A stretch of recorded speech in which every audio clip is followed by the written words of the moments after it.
Bon, j'avais bien aimé le premier Venom à l'époque. Et encore aujourd'hui, ça reste un plaisir de le voir. La relation entre Eddie et Venom était plutôt correcte, et Venom était encore un alien assez convaincant.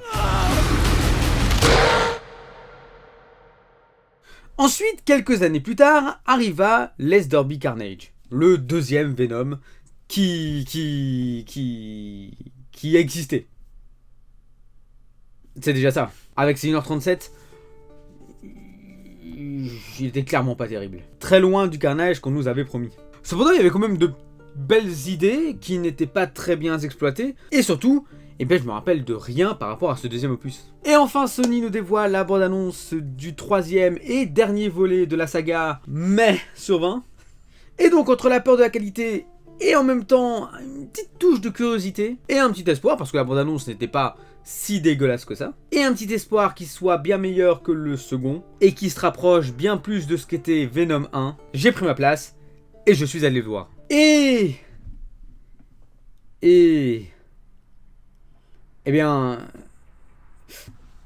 Malheureusement, mes craintes ont été un peu confirmées. C'est Venom 2 avec une pointe du premier. C'était vraiment pas terrible. Enfin bref, salut à tous les chasseurs, c'est Trailer, et aujourd'hui, laissez-moi vous donner mon avis par rapport au nouveau film de Kelly Marcel et le dernier volet de la saga Venom, The Last Dance.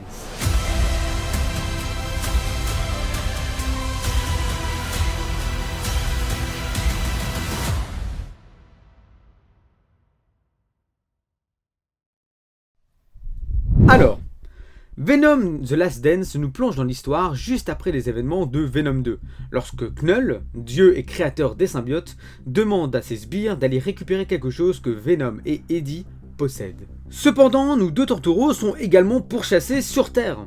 Donc deux poursuites dans lesquelles Eddie et Venom devront prendre une décision dévastatrice pour pouvoir être sauvés. Voilà, si je devais vraiment résumer la situation, cela donnerait ça.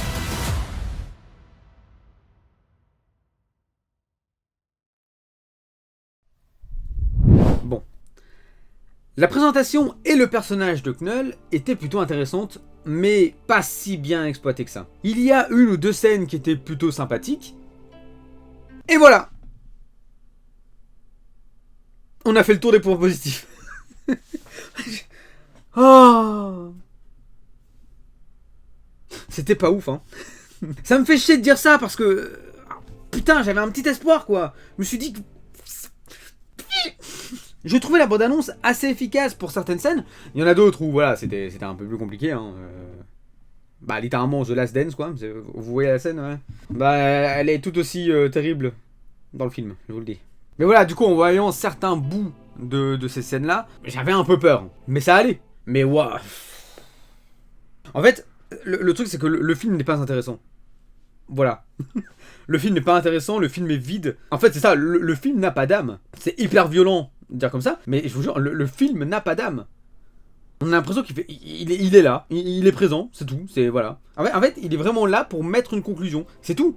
C'est tout ce qu'il y a, vraiment. Toute l'histoire est hyper classique, quoi. Il y a rien d'original et... Voilà, c'est pas intéressant. Alors oui, certes, il y a quand même peut-être des moments un petit peu émouvants. Et encore, ça ne dure pas très longtemps. En fait, c'est ça. Je dirais que le problème principal du film, eh bien, c'est qu'on est spectateur. Littéralement spectateur. Il n'y a pas vraiment d'enjeu, le scénario était si basique et ne tenait qu'à un fil. On en reparlera davantage dans la partie avec spoilers, mais il y a certaines choses, je ne comprends juste pas pourquoi. Genre, il y a vraiment des moments où je me dis, mais les facilités scénaristiques, c'est un truc de dingue. Il y a des moments où je ne comprends pas. Il y a des moments où je me sens pas très investi lorsque je vais voir un film. Ça n'arrive pas très souvent, mais ça arrive. Et ben là, putain, je me suis tellement pas senti investi. Mais pas du tout, pas un seul instant. Malgré la première scène qui était vraiment réussie. Tout le passage avec Knull, franchement, nickel quoi. Dès les premières secondes, j'étais en mode waouh. Putain, on arrive sur quelque chose de sombre et tout. Ça va être chouette, ça va être sympa. 5 minutes après, c'est fini. 5 minutes après, on est sur la qualité de ce que nous avait proposé Andy Serkis pour Venom 2. La scène qui suit celle-ci, le changement radical d'ambiance, c'est terrible. Encore une fois, il y a quelques scènes, quelques belles idées qui ont été mises en place et que je trouve vraiment intéressant, mais c'est tout quoi. Enfin. Et même en ce qui concerne les personnages. Soit je les ai trouvés très classiques, ou très chiants, très énervants, ou pas intéressants. À part Knull encore une fois, mais encore, on le voit 5 minutes donc bon. Et que ce soit dans le jeu d'acteur, ou dans les personnages en général. En fait voilà, je le répète, mais c'est vrai, le film est vide. Parfois peu intéressant, ou littéralement illogique. Il y a des moments, Venom, Eddie ou d'autres prennent des décisions que je ne comprends pas. Et je ne sais plus quoi dire. Je ne sais plus quoi dire parce qu'il n'y a rien à dire. Pour ceux qui ne l'ont pas vu, je ne vous le recommande pas, franchement. Et ça me fait chier de dire ça parce que j'avais encore une fois un petit espoir. À la fin, il y a quand même une petite belle scène tout de même. Voilà. Rien qui dit putain, ça c'est un chef-d'œuvre. Putain, ça c'est un film. Venom qui est trop bien. Je vais vous dire, hein, je trouve le Venom du jeu Spider-Man 2 bien meilleur. Ah, terrible Venom dans Spider-Man 2. Là, c'est Venom quoi. C'est Venom qu'on nous a vendu durant les dernières années au cinéma. À part Venom 1. Venom 1, je trouvais que le Venom était justement particulier, plus méchant, plus glauque que les prochains. En fait, là il est devenu trop con, en fait, je trouve. Malgré, encore une fois, à certains moments, mais ça, on en parlera dans la partie avec spoilers. Mais voilà, encore une fois, pour ceux qui ne l'ont pas vu, je ne vous le recommande tout simplement pas. Et je vais vous dire, hein, et c'est terrible, hein, mais j'ai passé un bien meilleur moment devant Joker 2 que Venom 3. C'est un film que tu regardes et c'est tout. Le lendemain, t'as déjà oublié. Rien de vraiment alarmant pour te dire ah ouais, ça c'est un film, ça c'est un chef-d'œuvre. Ou bien même juste, ce film est très sympathique. Non, y a pas de tout ça. Mais cependant, j'espère qu'on en verra davantage pour Knull parce qu'il m'a l'air vachement intéressant et vachement stylé. Ah si, il y a un autre truc que j'ai trouvé sympa et que du coup c'est un petit point positif que j'ai à lui remettre parce que voilà. Bah c'est son générique. Alors dit comme ça, on pourrait croire que je fous sa gueule, mais c'est pas vrai.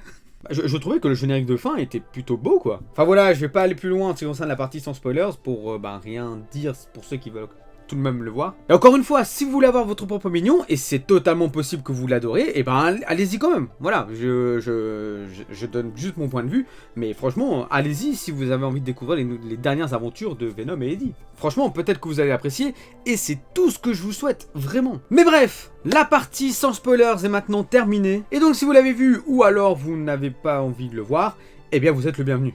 Sinon, eh bien... Cassez-vous et évitez les spoils. Alors, pas aussi méchant que ça, mais il a tout dit.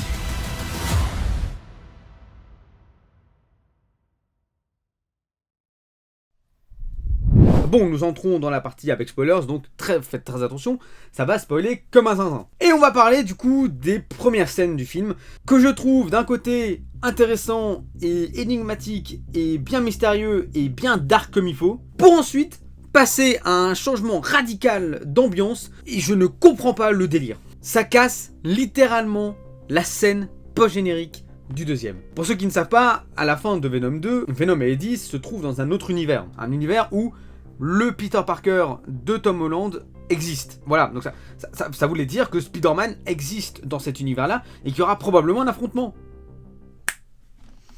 Eh bien non. Tout est niqué, puisque Venom et Eddie se retrouvent face au barman de l'univers de Tom Holland. Ils ne l'aiment pas, du coup Venom, hop là, on change d'univers parce que celui-là c'est de la merde, on rentre dans le nôtre, hop là, bye bye. What the fuck. What the fuck. Pourquoi? J'ai trouvé la scène mal foutue, parce que tout allait très vite. Alors j'ai vu sur internet, apparemment les symbiotes ont cette capacité à voyager entre les univers. Parce que de ce que j'ai compris, Knull et ses sbires ne se trouvent pas vraiment dans l'espace, ne se trouvent pas vraiment dans un univers. Ils se trouvent vraiment dans une sorte de couloir entre deux univers. Du coup, ils peuvent voyager entre le multivers. Voilà, en gros, j'ai l'impression que c'est plutôt une scène pour expliquer ceci, mais putain, mais ça prend littéralement 5 secondes, quoi. Ça allait hyper vite, et comparé à ce qu'on a eu par rapport à Knull au début, putain, c'est un autre délire, quoi, vraiment. En fait, tout allait tellement vite que j'ai juste rien compris, quoi, vraiment, c'était terrible, c'est tout. Alors par contre, il y a une scène que j'ai fortement bien aimée. La scène du cheval, j'ai plutôt bien aimé, j'ai trouvé plutôt efficace et plutôt belle, en fait, c'était bien stylé. Mais c'est pas vraiment de cette scène-là que je veux parler, c'est de la scène où, justement, Venom et Eddie se font attaquer dans l'eau, et Venom utilise sa capacité à aller d'animaux en animaux pour aller plus vite. Cette scène-là, j'ai trouvé particulièrement intéressante et vraiment bien foutue. Je m'attendais pas à voir ça, et franchement, bien cool, quoi. Quand il passe d'une grenouille, quand il passe d'un poisson, quand il passe de machin et tout, franchement, c'était vachement stylé, et ça a donné du rythme de fou. J'ai vraiment bien aimé cette scène-là, pour le coup. C'était vraiment une bonne idée. Par contre, il y a un truc que je comprends pas. Apparemment, dans Venom 2, ou alors, je crois que c'est dans Venom 2, mais apparemment, Eddie s'est fait transpercer par un bout en métal, et du coup, sa vie était mise en jeu. À tout moment, il allait crever. Et du coup, Venom a fusionné avec Eddie pour que Eddie soit encore vivant. Mais moi, je pensais qu'ils étaient genre liés, en mode, si Venom, il s'en va, c'est la merde pour Eddie. Mais en fait, pas du tout. Parce qu'il y a un moment, il y a eu un gros cri strident du sbire de Knull. Venom, à cause de l'ultrason, il s'en va. Mais du coup, en fait, depuis le début, ils pouvaient se séparer. Alors, je sais que c'est dur, mais là, c'était quand même une période où ils sont tous les deux en danger. Et donc, après Venom, c'est parce qu'il a faim. C'est surtout pour ça qu'il est avec Eddie. Hein. Il commence à l'apprécier aussi. Du coup, c'est un truc que je ne savais pas. Apparemment, Eddie peut survivre sans Venom. Et ça, du coup, ça crée des trucs, des dilemmes ou quoi, moins ouf. Par exemple, on va parler de cette scène-là. Je veux parler de cette scène-là parce qu'elle m'a... Elle était terrible. La scène, la fameuse scène, celle que tout le monde en a parlé sur les réseaux quand ils ont vu la bande-annonce ou quoi. La scène de la danse de Venom. La scène de la danse de Venom avec Madame Shane au casino. On en est là? Ah ouais? Après, est-ce qu'on est tant choqué que ça? Pas vraiment, il a commencé à faire un discours dans Venom 2. Je me dis, c'est la suite logique des choses.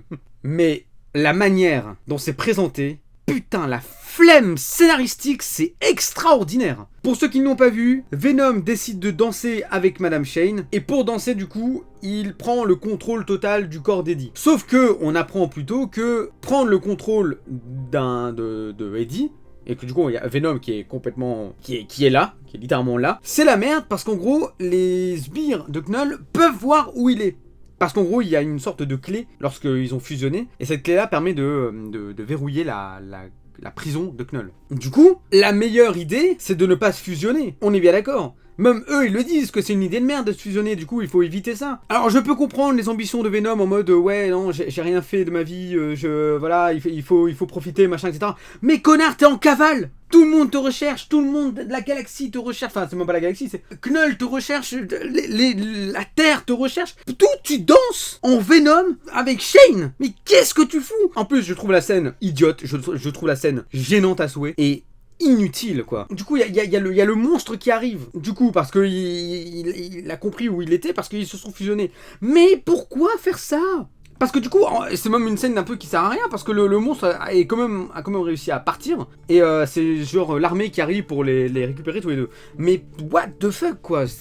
La scène, je la trouve inutile. La scène du casino, je la trouve inutile, genre. Toute la scène du casino, toute la scène de la danse, toute cette scène-là, je la trouve débile. Je la trouve débile, je trouve qu'elle sert à rien, je trouve que c'est... Je la trouve même pas drôle, en fait. Je sais pas. Il y avait un truc qui n'allait pas dans cette scène-là. En fait, à partir du moment où Venom a commencé à danser et du coup à prendre toute l'apparence de ce qu'est Venom, là, je me suis dit, mais quel con. Enfin, non, pas quel con Venom, quel con les scénaristes. Et j'ai vu qu'en plus Tom Hardy faisait partie des scénaristes. Mais qu'est-ce que t'as fait? Pourquoi t'as fait ça? J'aime bien Tom Hardy. C'est ça qui me fait chier aussi, c'est que j'aime bien Tom Hardy. Est-ce que du coup, Tom Hardy est bien mieux en acteur que en scénariste? Je pense que oui, ouais.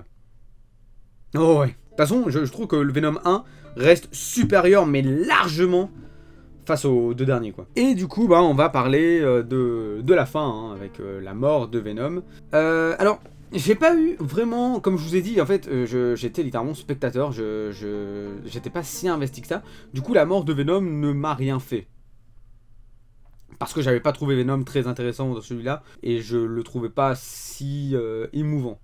Malgré certaines scènes, par exemple, dans le car, où il commençait à parler à Eddie en parlant de la famille et tout ça, que en fait là t'as vraiment l'impression que Venom a évolué. C'est plus devenu le méchant, mais c'est devenu plutôt une victime. Et après du coup il y a toutes les scènes de danse là, et là c'est non.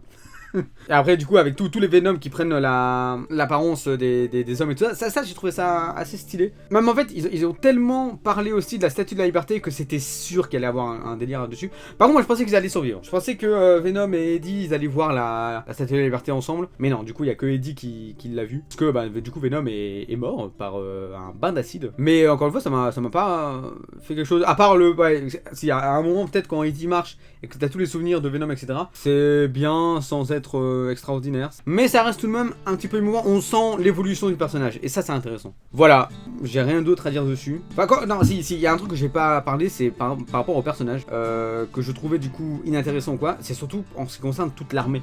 Et tous les scientifiques. Je les ai trouvés, mais d'une platitude. Genre, alors je sais plus les noms, mais les scientifiques, ou même le gars, le soldat, je l'ai trouvé chiant à mourir, quoi. Enfin, je l'ai trouvé genre casse-bonbon, quoi. Mais bon, sinon, mis à part ça... En fait, il n'y a pas de mis à part ça, c'est... Non, le film n'est pas bon. Ça met une conclusion à l'histoire, mais pour moi, le film n'est pas bon. Et pour moi, c'est pas ça, Venom. Le premier ressemblait plus à ce que devrait être Venom que les seconds. Que les deux derniers. Et c'est ça qui est un peu dommage en ce qui concerne Venom en lui-même. Voilà.